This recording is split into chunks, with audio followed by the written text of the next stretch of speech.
Welcome back, everybody. So we're getting ready to head outside here in just a few minutes. But before we did, I wanted to show you the products that you're going to need before you apply any decal to any surface. So at a minimum, you're going to need a cleaning material and a cloth to clean up the spot, get everything nice and clean, streak-free, no oil, no grease, no dirt, no dust. And it's pollen season here right now. Get rid of all that stuff. A nice clean surface so that your decal application is going to last years. The next thing you're going to need to help that process out is your squeegee, so that once you apply that decal, you can get it in there nice and good and not have any air bubbles underneath it. Of course, you're going to need your decal, and because we're going to do a wet application today, you're also going to need a spray bottle or some type of water. I personally really like this little spray bottle. This was recommended to me on a video that I saw that Matt Decals from the Rhinestone World did. This spray bottle is great. It sprays the water out. It's just a pump action. It's not electric or pressurized or anything, but the way it sprays, it all comes out in a really super fine mist, which from what I've seen so far is perfect for doing a wet decal application. All right? So those are the tools you need, and now we're going to head outside and get this thing done. Don't forget to hit at the end that subscribe button, the like button, and come visit us at www.veteranshirtsanddecals.com. Okay, so we're out here to put these decals on. We have our 2-color one, and we have our 1-color one. We're going to put the 1-color one on first. I also brought the cleaning materials that you saw that I had inside. And so first thing I'm going to do is clean off this window.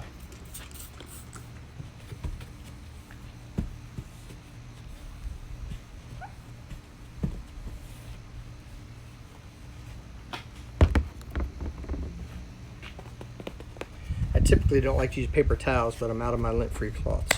So, first thing we do is take the decal. Now, a couple things about these when you put them on. Sometimes when you're putting the decal on, you can go to pull the backing off of the paper, and the decal, some of the white will start to, in this case, stick to the blue.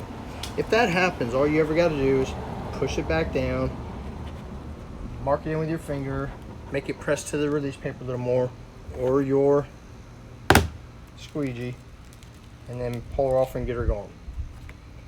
So, and you notice that I had accidentally cut off a piece of the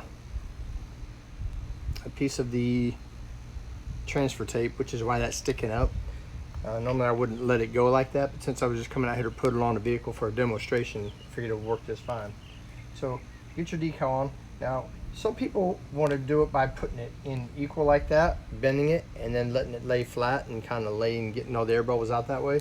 Or you can use the anchor method, where you line it up, you think you got the letters going across straight, get it going on good like so. Then you can take your squeegee, just pop her on down the rest of the way in, and get it that way. And then go ahead and work all your air bubbles out of this thing.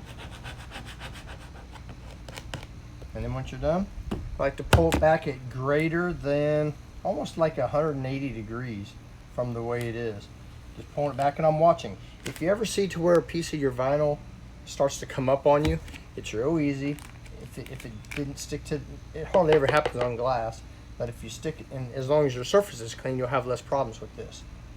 But if you ever see that it's starting to come up, just take it and rub it back in with your squeegee real quick, make it here, and then slowly pull back, and you should be good to go for the rest of the way. So there we go. That's a 1-color decal put on, and that was the dry method. The next method I'm going to show you is the wet method. The problem with this method is once you get that vinyl stuck on there, you're committed. If it's crooked, you can't really fix it.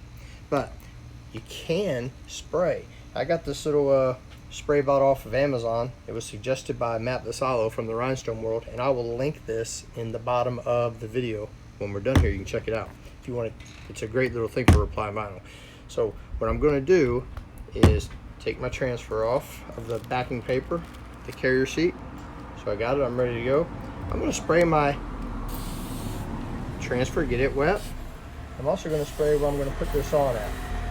The water doesn't matter, it's not going to hurt anything. It is going to allow you the flexibility when you put it on there to take it back off if you want. So that's the good thing, or if you want to adjust it. So that's the good thing about using water. And once you get it on there, I like to do the same thing. Squeegee it out, Get that water going. And all I'm doing now is getting the water out from underneath the vinyl pieces themselves. And then I like to go back up, dab it out. And then, just like with the wet one, or the dry one, pull it off. Now see how that K stuck there? It's because it was a wet application and I expected that a little, so that's okay. I'll just back it off. Go and rub it in a little more. Squeeze the water out of it. And pull down. Problem fixed, no issues at all. But do go back when you're done and pat it dry and see if there's any areas you need to push in. I like to push straight down on the vinyl. Try to force any little water pockets that might be under there, any little mist that might still be left under there. At the end of the day, sun's going to beat on that. It's going to evaporate that water right out of there, and you're going to be just fine, and that's going to stick just as good as that one is. So there you go. That's applying decals to your vehicles. How you do it, 2 different ways, dry and the wet. Don't forget to hit that subscribe button and like this video. I'll be putting out more in the future. Thanks for visiting Veterans Shirts and Decals.